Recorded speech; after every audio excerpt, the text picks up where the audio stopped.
Tôi sẽ bắt tay với thẻ. Anh ơi anh. Thẻ bay mà nó. Ba này.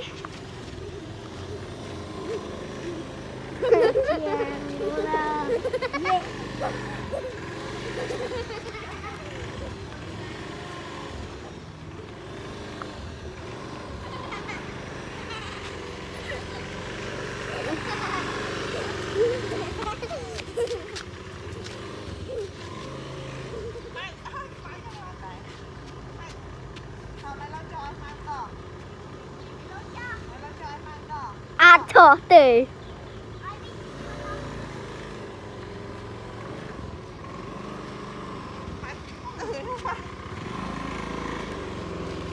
Ê, mà phải.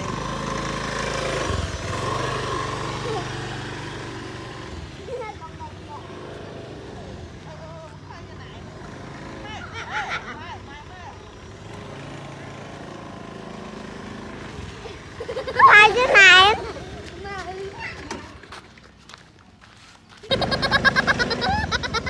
Vừa sao vậy? Không có cách vậy, khơi tại đây viên.